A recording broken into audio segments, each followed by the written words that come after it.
Hari ini sesuai hasil polling, kita move dulu dari bahasan emiten dan beralih dulu ke polling terbanyak, yaitu perencanaan pasif income pensiun simulasi 10 juta per bulan.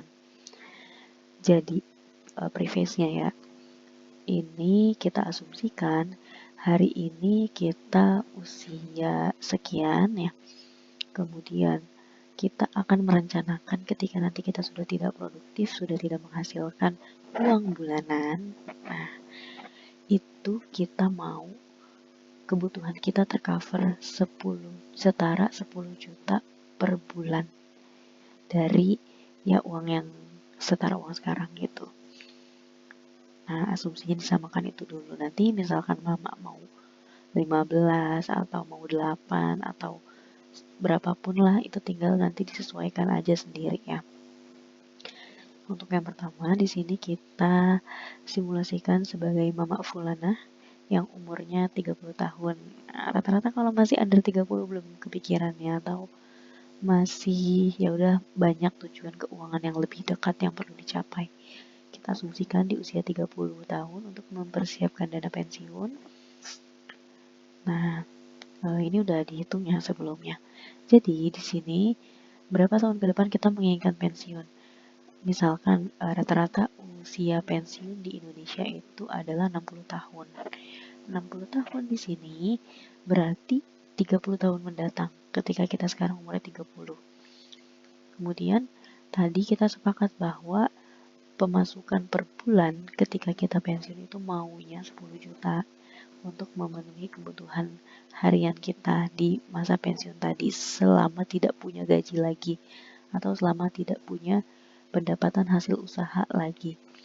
10 juta per bulan berarti setahun 120 lah ya. Kemudian di sini asumsi kita berapa lama nih menghidupi masa pensiun. Ambil angka rata-rata kematian ya. Optimis misalkan di usia 70, berarti dari usia pensiun 60 ke 70 berarti 10 tahun lah kurang lebih. Kemudian harapan investasi tentu ketika menentukan untuk pensiun ya tidak punya pegangan lagi, tidak punya pemasukan, maka kita perlu menaruh di instrumen investasi yang sesuai. Nah, harapannya berapa nih? Kita harapkan 8% per tahun gitu ya. Karena apa? Nanti kita akan campur dengan instrumen yang low risk, yang hedging, dan yang cukup high return gitu. Kemudian inflasi ya, inflasi sekarang tuh 2, sekian, jadi kita anggap 3%, anggap belum sama sekali memiliki dana pensiun, jadi masih 0. Nah, setelah dimasukkan, ini sudah dihitung ya, itu ketika kita tadi mengharapkan uang pensiun itu 10 juta per bulan, passive income-nya, maka modal yang kita perlukan adalah 2,3 miliar yang dibutuhkan ketika kita pensiun nanti. Nah, 2,3 miliar ini gimana kita cara untuk mencapainya? Maka dari usia 30 per bulan kita perlu menyisihkan 1,5 juta. Nah, terus aja 1,5 juta, 1,5 juta, 1,5 juta yang per bulan, per tahunnya itu tadi kita asumsikan akan menghasilkan return 8% dari 1,5 ini. Berarti kita perlu campur nih. Nah, kalau hari ini kita bisa lihat ya, kayak model deposito itu rata-rata 3-6% ya. 3,5% maksimal untuk di bank syariah, 3,5% maksimal, 6% maksimal untuk BPRS yang dijamin oleh LPS. Kemudian instrumen lain, SBN. SBN itu sekitar 6,1 dikurangin pajak dan lain-lain ya 5,9 atau 6% lah. Kemudian apalagi ini ya, logam mulia tentu ya, emas itu rata-rata biasanya di 8-10%, tapi setahun terakhir itu dia seperti anomali ya, jadi sampai ke lebih dari 40% return 1 tahun. Artinya ini bisa kita kombinasi ya. Nah, bisa kita breakdown nih. Dari 1,5 juta bisa mama-mama nih kita mulai pisahkan nih. Misalkan 50%, berarti berapa tuh ya, sekitar 7,5 sampai 800.000 ya. 50% kita taruh di LM. Nah, top up aja, top up gitu ya, setiap bulan.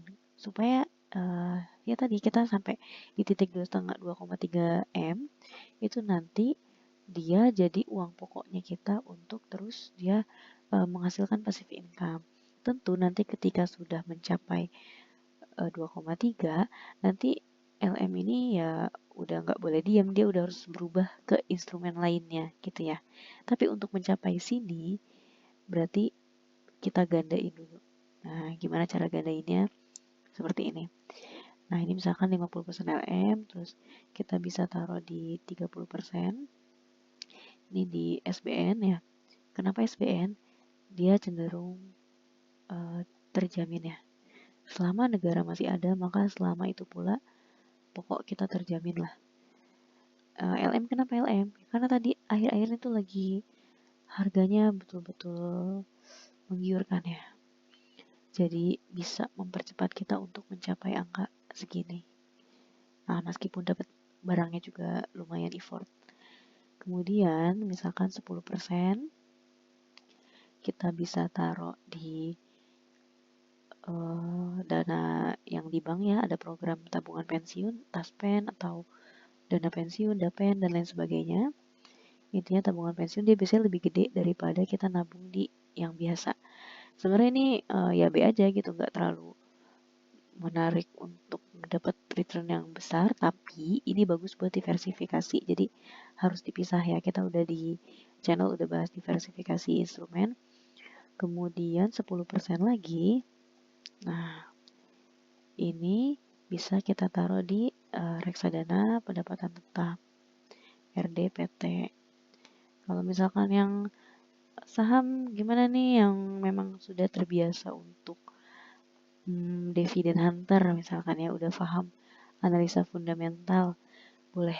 Tapi kalau buat trading kayaknya high risk ya, karena kita tadi ngejar untuk 8% trading, bisa cocok untuk tujuan keuangan lainnya. Tapi untuk dana pensiun bisa yang aman, misalkan punya saham-saham first liner, itu kita mau ngejar dividen hunternya, bisa masuk ke sini yang 10% untuk mengganti RDPT, saham syariah SY. Oke, saham syariah gitu ya. Nah, di sini kurang lebih ini. Terus gimana nih? Emang bisa apa? Ini kan 1,5 juta. 30%-nya berarti di 450.000 sampai 500.000. Emang bisa beli SBN kan biasanya kelipatan 1 juta. Nah, bisa nih dana-dana yang masih kecil-kecil ini parkirin dulu aja. Parkirin sementara di RDPU, di reksadana pasar uang. Ketika sudah sampai, terus nanti ada pembukaan nih suku retail, suku korporasi dan lain sebagainya, baru kita masukin. Dapatlah itu. Kan kalau SBN kan udah pasti ya 6% atau kurang dari itu sedikit lah, 5 sampai 6%. Nah, nanti di situ baru dia dapat yang lumayan gedenya. Terus sambil kita bisa evaluasi lagi dan lihat instrumen lain mana nih yang paling menjanjikan di momen itu. Karena setiap masa, setiap daripada kondisi ekonomi itu berubah-berubah. Kalau hari ini memang yang paling mantep itu kan ya LM ya, kelihatan ya. Nah, sambil kita lamsam terus nih pakai mode DCA gitu ya, dolar what is it? DCA gitulah, ntar kita cari ya singkatannya.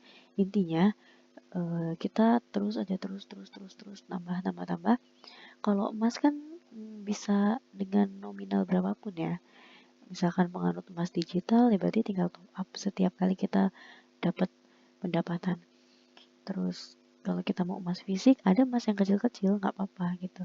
Emas yang bubuk-bubuk itu tetap berarti, itu tetap emas dan bisa dijual. Daripada misalkan ngejar tiba-tiba mau langsung 10, 25, gak kekejar harganya, lebih baik kita ya udah ambil. Misalkan 1,5 berarti 50% 750.000. Sekarang berarti dapat 0,2 ya, atau 0,25. Gak apa-apa, beli aja. Nanti dia akan berkembang biak sendiri gitu ya angka-angkanya. Nah, setelah misalkan LM-nya tercukupi, terus dapat di harga terbaik untuk kita buyback, jual LM, masukin instrumen lain gitu ya. Nah, itu mah. Ya, gimana nih biar kita bisa lebih paham breakdown-breakdownnya masing-masing instrumen ini? Ya nanti kita belajar lagi gitu. Terus gimana nih Mama mau nih belajar apa ya, ngitung-ngitung ginian yang gak pusing atau minimal buat diri sendiri, atau mau open untuk orang-orang sekitar, atau mau tertarik jadi konsultan keuangan, itu bisa ya Mama kepoin aja link Halfinan ya, Hafiz Alim Financial Advisory, halfinan.id, cari aja atau nanti ditaruh ya di deskripsi. Bisa kepoin itu buat ikut pelatihan-pelatihan kelas-kelasnya, karena ini ilmu survive yang gak didapat di bangku sekolah, gak sedetail ini gitu ya. Kurang lebih itu. Kalau ada diskusi bisa di komen atau di channel ya.